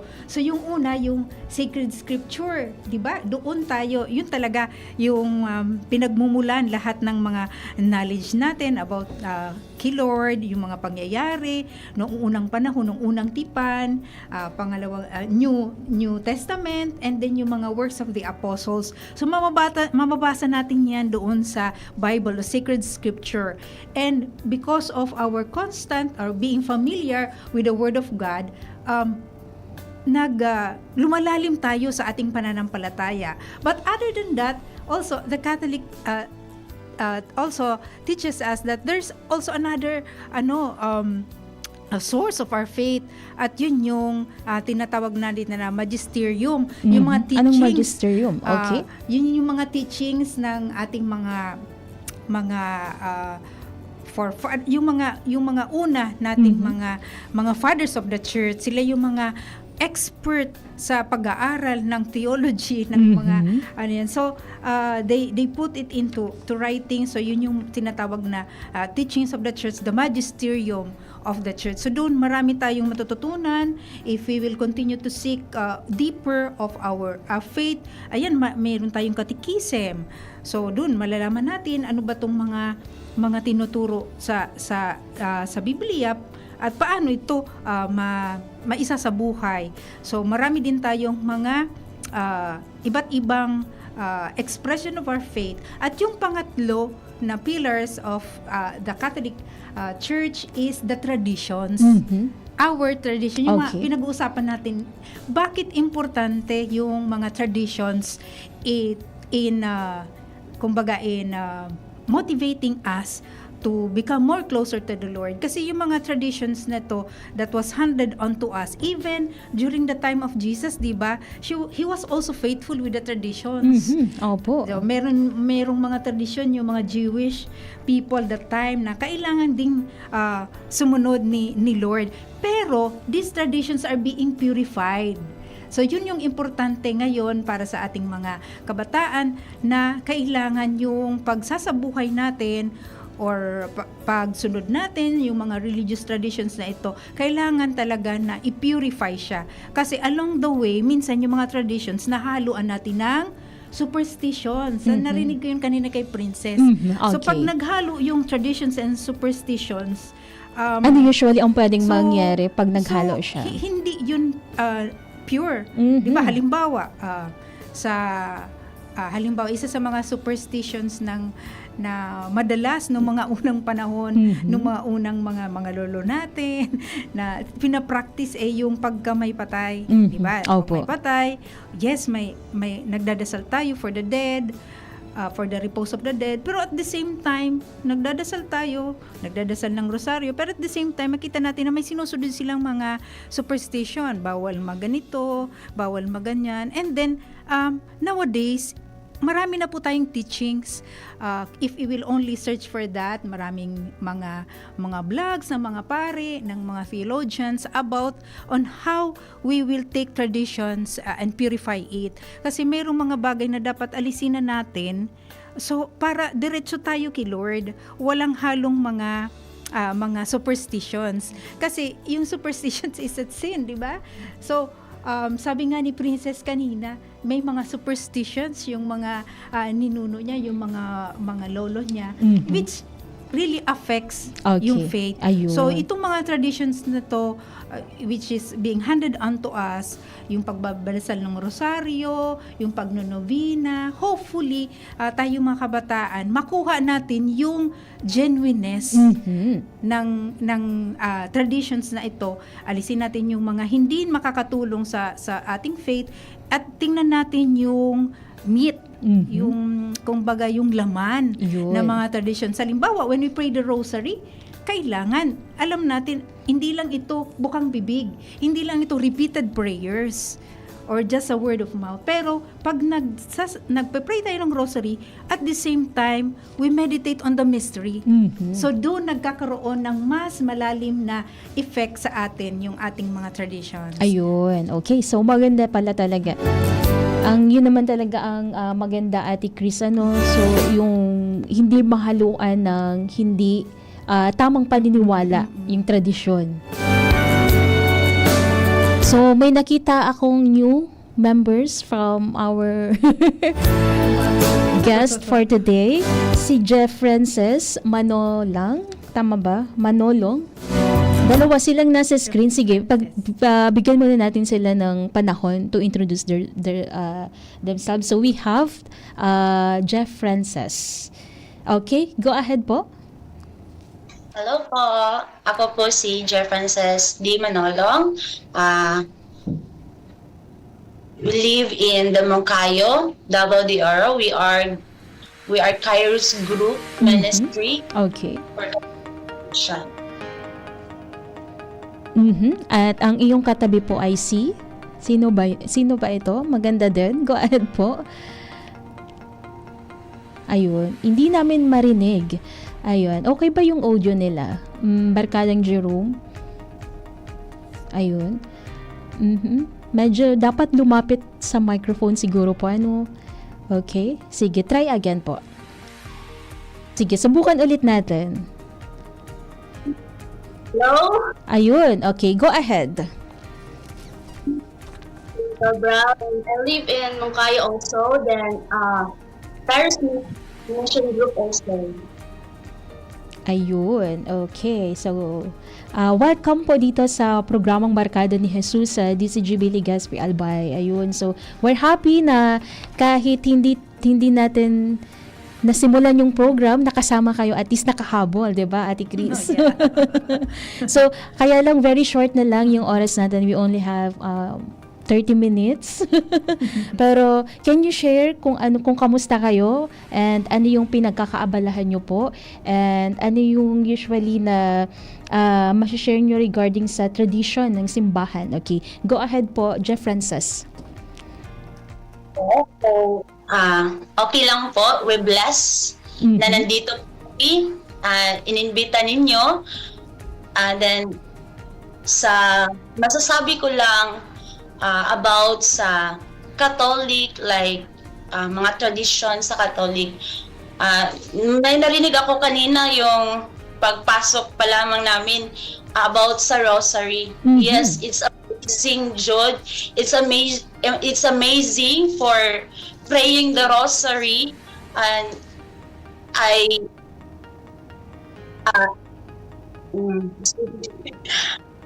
isa po ako sa nagpapatunay na ang Rosary ay parang protection natin lahat sa araw-araw nating pamumuhay dito sa mundo. Like, I challenge myself to pray Rosary every day before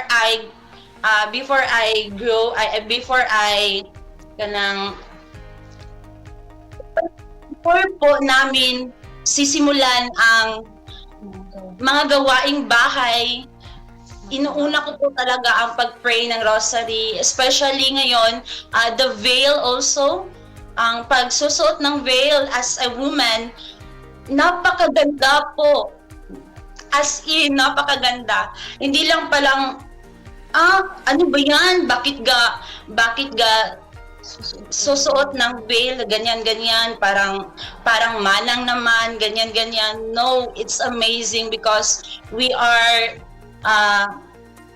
parang representat po natin yung image ni Mama Mary po talaga. Di ba? Okay, thank you. Barkadang Jeff Frances, we have also po yung kasama mo. Go ahead po. Hindi ko lang narinig yung pangalan niya. Pwede po bang paulit? Go ahead. Niya po. Okay, sige. Ayun. Wala talaga kaming ma-pick up na audio sa kanya. Ayan. Sige. Bakit kapag siya na ang nagsasalita ay nawawala ang audio? Joke lang. Sige, ulitin pa rin natin. Sige po, isa pa. Okay. Ayun. Wala talaga. Baka malayo ba yung microphone mo? Po. Ayun. Okay, so pwede na. Sige, go ahead po. Ang sabi po sa sinabi niya, the Rosary is like just a protection, and also like feel like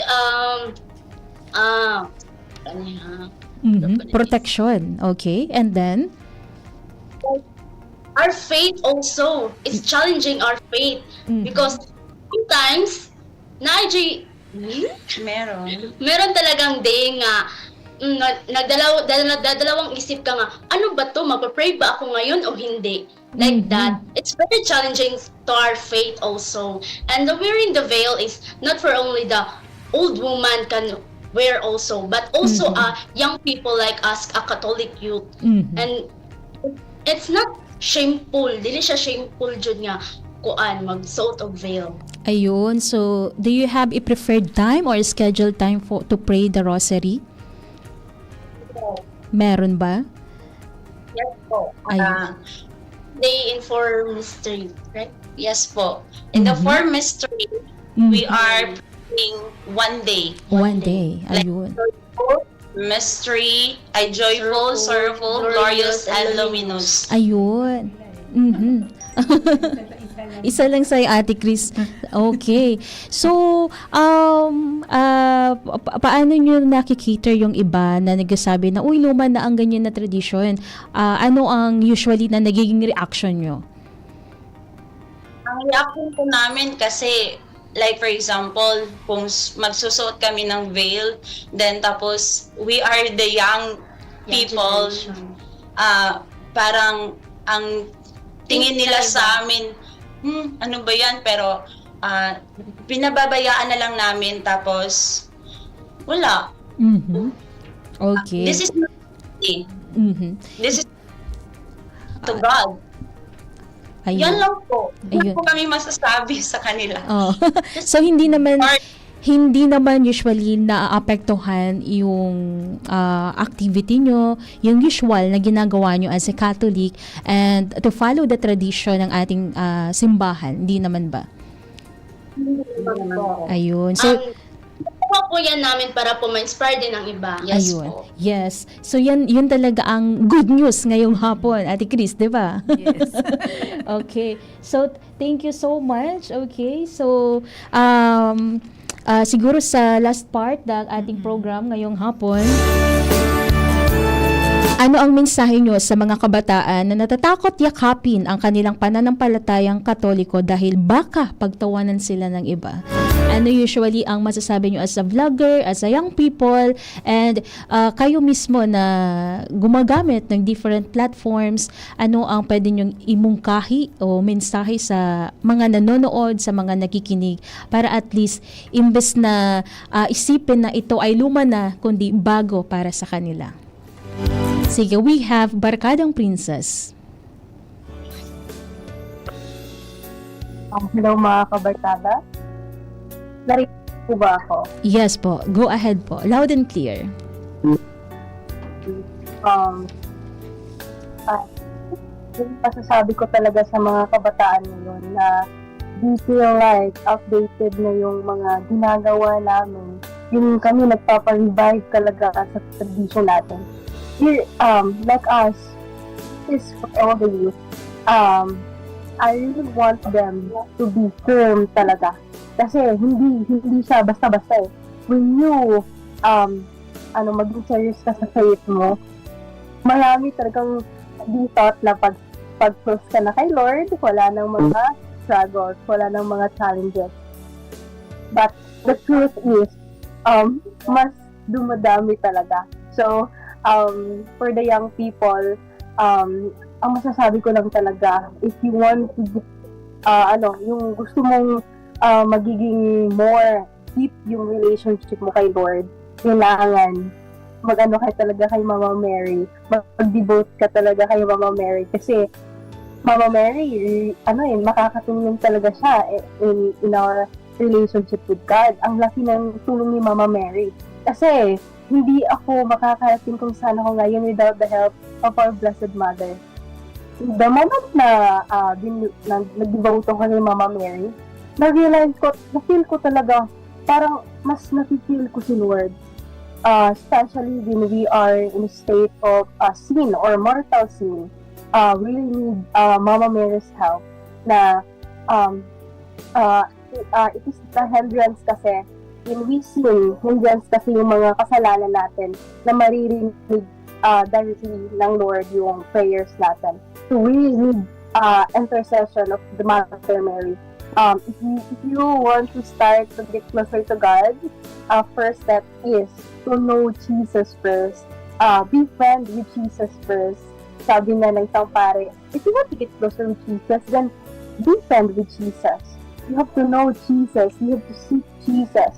And of course, while seeking Jesus, we need Mama Mary. We need Mama Mary on that journey. We need a mother na tutulong sa'yo sa journey na yan. Kasi mahirap. Grabe yung, it's like a thorns talaga na kailangan mong pagdaanan bago ka darating sa maturity ng spirituality mo. So, for me, it took, years talaga. Yung pananamit ko noon, hindi ganun sa pananamit ko dati. So, for me, nung nag-start ako, yung mga kabataan ngayon, we thought na yung tradisyon, yung modesty, yung pag-urusan, pagsisimba, hindi na need. So, we just go to church or kasi meron silang need. Meron silang mga personal needs or hinihingi sa Panginoon. Pero the truth is, we really have to go to church for not who we are, but kung sino ang Diyos sa mga buhay natin. And as a young people, it's hard for us talaga na marami ang mga nagtatanong, Sister, paano po ba, ano pong ginagawa niyo? Para gusto ko kasi maging close kay Lord, mai-inspire ako sa'yo. Paano ka naging ganyan kung ano ka ngayon? So, it's really hard for me kasi grabe yung step talaga na pagdadaanan mo, persecution, na pagdaanan ko din yan, persecution from the family. Isa yan talaga. Kasi sa family namin, ako yung masyado ngayon ang nag-encourage sa family ko na, Mama, you have to go to church, Ma, and Pa, you really have to go to church. Kasi ganito, ganyan. And until now, hindi dahil active ako sa church, wala na akong struggle. My number one cross talaga for now is yung family ko. Paano ko sila madadala sa faith? Paano ko sila ma-practice into sa faith natin? Okay. And of course, you really have to be a living saint. Kailangan natin talagang i-live yung faith natin. Hindi lang mag-preach, hindi lang sa pananamit. Kailangan talagang isa sa buhay Isa sa buhay natin yung faith natin. Hindi lang yung, kasi hindi enough yung pasimba-simba ka lang. Hindi enough yun. Kailangan mong isa buhay. Kailangan mong magpakumbaba araw-araw. And grabe naman yung improvement ko ngayon. Yes. Isa ka sa mga youth na pini-persecute ng mga magulang mo kasi palagi ka na lang sa church. I've been there and dyan kami galing. Kasi sinasabihan na ako ng parents ko noon. Dala yung mga gamit mo sa simbahan. Kasi lagi kami lang. So, yung phase na yun sa life ko, naranasan ko talaga yun. To the point na umiiyak na ako kasi gusto kong gusto kong maging active sa church, gusto kong mag-involve sa mga youth. So, hindi talaga madali. If you want to be deeper to Lord, you really have to endure these struggles para dumating ka sa maturity ng faith mo. And all you have to do as a young one, as a Gen Z or millennial ka man, embrace the faith and the persecution is normal, and along the way, ka na lang, it's like normal to you kasi mature ka na sa faith mo. Yung mga persecution, wala na lang yan sa'yo. Kasi mature ka na sa faith mo. Whatever they say, wala na yan. Kasi you will continue, yung pananagutan mo, yung nakafocus ka na lang talaga, yung fixing yung eyes mo kay Lord. Yun yung pinaka-importante. Wow. And I want also to share yung pagdevelop. Marami mga kabataan na hindi na-appreciate yun. And it's not really recommended, but as a personal devotion naman kasi, the young ones, parang talaga siya, ang laki ng tulong. It's like you're having that small chapel in you na hindi ka na nadi-disturb sa mga tao sa paligid mo. Nag-focusing talaga. Kasi before, hindi ako nagbibulo. Yung mata ko talaga, pag pumapasok ko sa simbahan, yung mata ko nakatingin talaga sa mga, yung parang pag-judgmental. Ayun. Yung galit niya, ang ikli. Ganun. So, parang, hindi dapat yan ito. Kasi nung nag-develop na ako, it's more focus sa Holy Mass. Mas naging mas naging affected siya sa personal devotion ko. And, makikil mo talaga, I'm really Catholic. This is really the beauty of being Catholic when you practice this one. And also, the last one is devote yourself to the Holy Eucharist. Isa talaga yan sa naging way ng pananampalataya ko kung bakit ako ganito na ako. Hindi naman so strong, but naging ganito na ako ngayon. I visit Jesus before the Holy Eucharist. Yes. And I witnessed miracles in the Holy Eucharist. Every time na nag-a-adoration ako, marami na akong na-witness. And first time na na-witness ko is, I saw a heart that is beating in the Holy Eucharist. Yung hindi na piece of bread yung nakikita mo, kundi yung puso na yung nag-beat na heart. And doon talaga sabi ko kay Lord, magsiserve na talaga ako sa iyo. Lord, magsiserious na talaga ako sa faith ko. No matter what happened, no matter what persecution I will receive, hindi na yan makakatalab sa akin, Lord. Kasi ikaw na yung strength ng buhay ko. Ayun. Wow. Very well said. And talagang napakaganda. Wala kaming masabi. Barkadang Princess, J. Marie Princess Abrigana. Thank you so much, and we're very honored na makasama ka dito sa programang Barkada ni Jesus and sharing your story, inspiring us. Ang ganda. Na-realize namin, hindi pa pala kami mabait. Okay, so we have also Barkadang Mary. Okay, go ahead po. Hello po. So, share ko lang po to the youth. Ito kasi it struck me sa isang talk namin. Yung topic was, if you want to instant answers to your question, if you want to live a perfect life, don't follow God. Tapos napaisip ako, diba yun naman talaga yung natin, yung parang I want to be rich, I want to be perfect, I want a very good life. But nung in-explain na po siya nung talk, dun ko na following God, and based on my personal experience po, if the more you get closer to God, the more ka din iti-test. Yun kasi, and it's a transformation kasi. Kagaya ng like, di ba, if you have a course, hindi mo naman, if you want to be a nurse, hindi naman instant yun you just study and then you pass and you become a nurse. Tama. Iti-test ka pa, may mga exams. Yes. Sabi, babaha pa yung luha mo and all. Parang ganun din. In a way, similar din to God. Na, kasi, especially sa youth, sa mga generation natin ngayon namin, na, feeling natin na, nag-pray ako, tapos, walang answer si God. Noon na yun, bakit ganun? So, hindi na ako naniniwala. I just continue to live my life without believing in God. Pero, hindi kasi natin na-realize na God answers us. God hears everything that we share to Him, but it will really take time. Because yung answer kasi ni God, it will be given to you in such a way na hindi lang yun na yun, and na yun, matatransform ka talaga and mamimove ka talaga. And for a person kasi to parang ma-experience yun, it dadaan ka muna sa hardship. So to the young people out there, please know na if you think na your prayers aren't answered, it's not really an automatic no from God.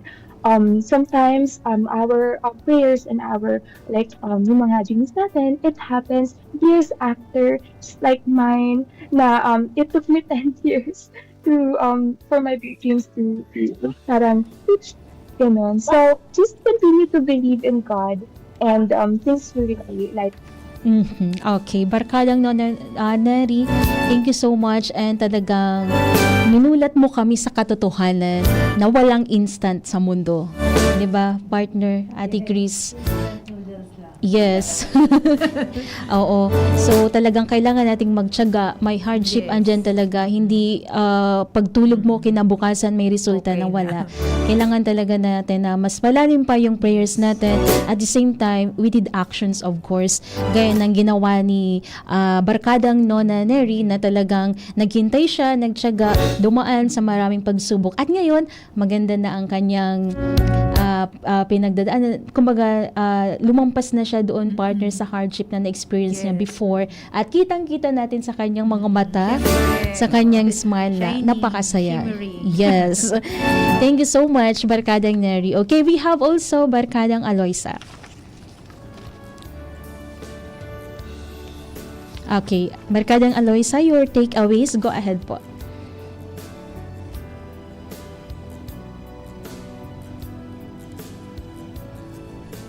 Okay, walang audio si Barkadang Aloysa. Okay, sige. Ayusin muna natin yung audio. Okay, sige, try again. Okay, sige po. Subukan ulit na. Sige, go ahead po. Always out there is, if, like, we feel like, same sa sinabi ni Sis Nona na, yung may mga times na hindi natin ma-feel na sinasagot ni Lord yung mga prayers natin is wag po tayo mawalan ng pag-asa kasi yun, like there's this advice ng isang priest, the bigger the cross, the closer we are to Jesus. Like hindi, like whenever we feel like hindi natin siya na-feel, ganun, He will always listen. And yung persecution. Okay. Academic, or Jesus. And Jesus really understands your emotions. Kasi Jesus is a true man and a true God. So, yun, like, if ever hard times may come, may those hard times bring us closer to Jesus. Yun, and one of that is yung sa adoration po. Okay. Like, go to adoration po talaga. Maybe sa ibang parishes, or I mean, sa ibang churches is may adoration sila. So, dun po, masuggest pa talaga dun. Alright. Thank you so much, Barkadang Aloysa. Okay? Thank you so much for your precious time, for sharing your stories, and of course po, for inspiring us. And sana sa ulitin, kapag nagkataon na meron pa rin schedule ang Gen Z, makasama ulit natin kayo. So, we have Jeff Frances. Andyan pa ba sila? Okay, your takeaways po, okay, ang mensahe sa mga young people, sa mga nanonood at nakikinig, go ahead po.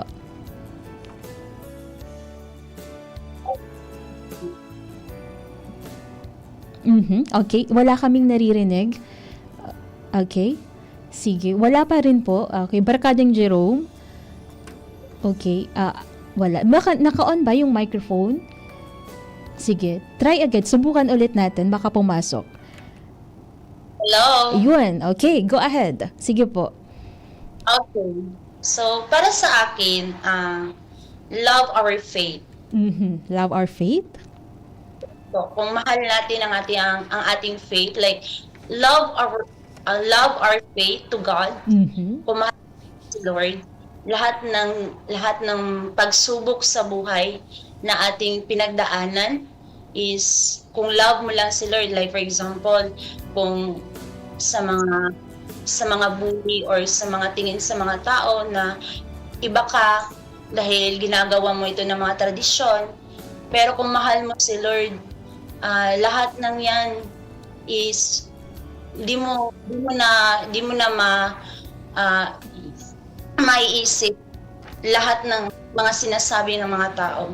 Like for me, proof ko na ang pagmamahal ko kang Lord,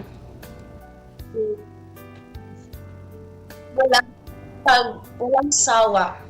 Kahit we are Catholic eh.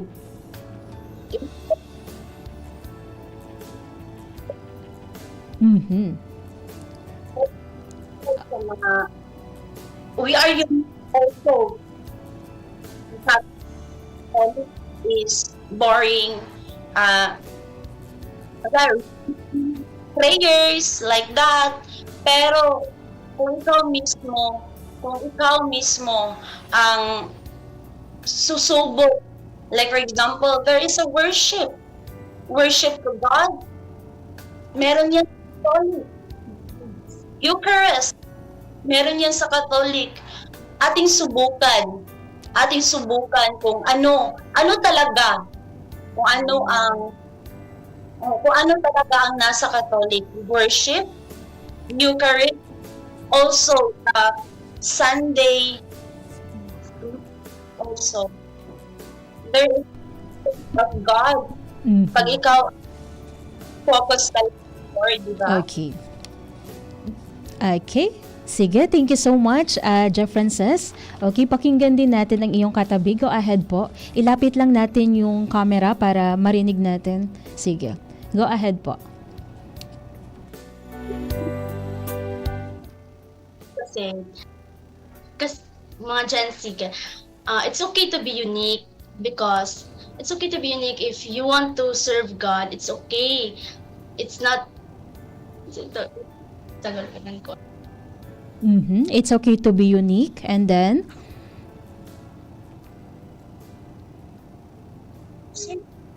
It's okay to be unique to serve God. Kay hindi na ko pa ng Tagalog. Okay lang. Any dialect pwede mong gamitin? Go ahead po. No, Bisaya. Pwede na. Okay, sige na. Go ahead. Your takeaways. Okay. Okay lang maging unique and what?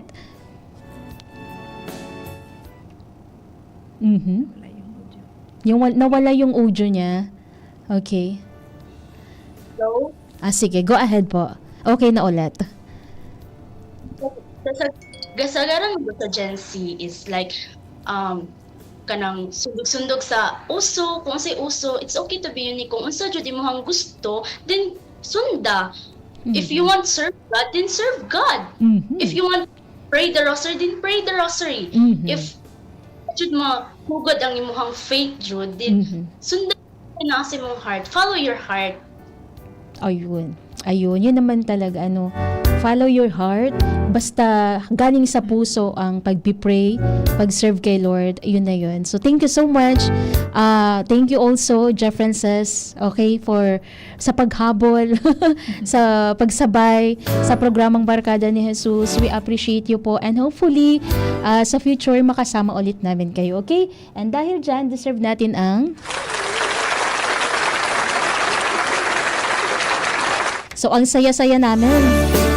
Marami kaming napulot na aral.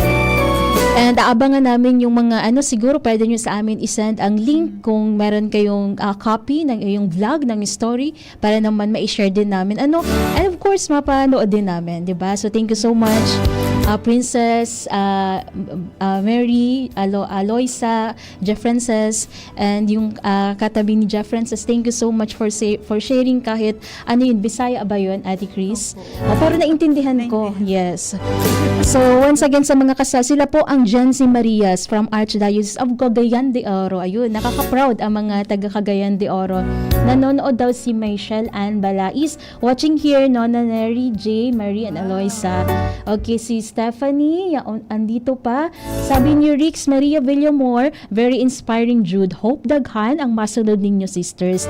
I am Seminarian Ave Maria. Ayun, wow, congratulations po. And ayan, natapos na po ang ating programa. Yan na po ang presentasyon ng programang Barkada ni Jesus.